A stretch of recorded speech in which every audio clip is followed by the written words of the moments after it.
Brain boost. Research shows that we forget most of what we learn soon after we hear it or we read it. But we're going to give you the simple ways that you can actually improve your memory.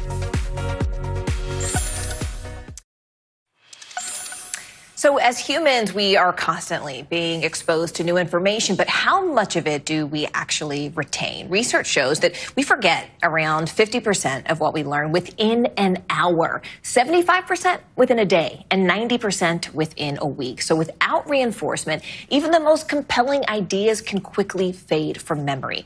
Chief Learning Officer and Associate Professor of Education at Weill Cornell Medicine, Ruth Gautier joins me now.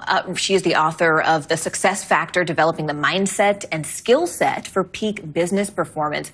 Help us get this peak business performance, Ruth. What exactly is the forgetting curve? So the forgetting curve is that ugly, mean cousin of the learning curve. The learning curve is how quickly we learn new information and how quickly we can get our skills up. The forgetting curve is how quickly we lose all that new information that we just learned.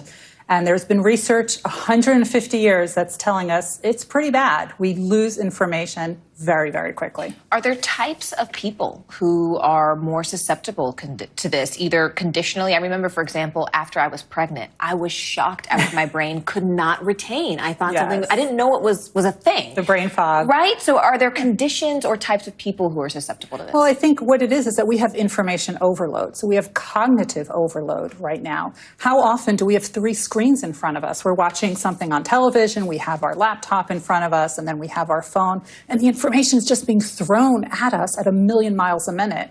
But we're going from one idea to the next, and we have taken no time to take that information and grasp it, retain it, so that we can recall it. So how do we do that? That's the big question.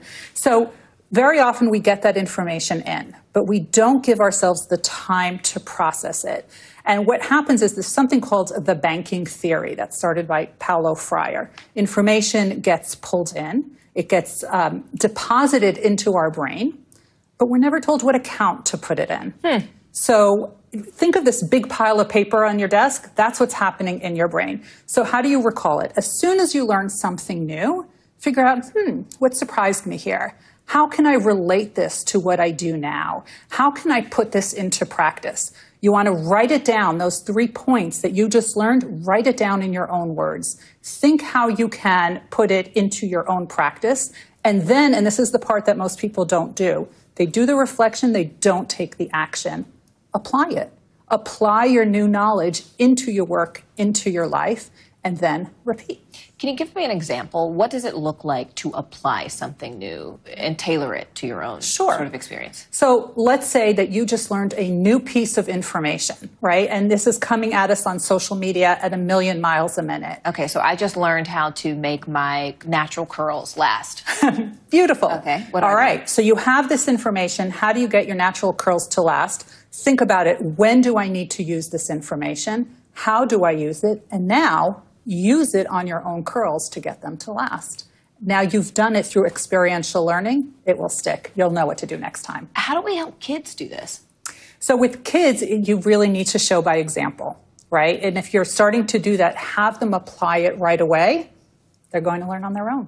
But I mean, I feel like for kids, there's so much pressure to recall, right? With standardized tests, with subject-specific tests, right? Yes. Is there a different sort of trick we can teach them in terms of how to apply it in a day-to-day basis? So it's the same thing. How can you use this information in your own life, right? Because otherwise you're just cramming for the test. You're going to forget it right away.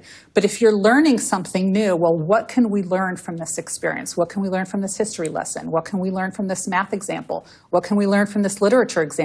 And now we apply it in our own life, in our history, in the way we're negotiating, in the way we're talking to people. And is this for, more mature Americans, younger Americans? Is this for anyone? Everyone. Anyone and everyone. We're all taking in information, so we all need to apply it. Otherwise, we're just having the information thrown at us, and we're not learning. We're not applying it. Ruth Gautier, thank you for helping us apply it. Thank you for joining us, and stay right here to our viewers who are watching NBC News Daily.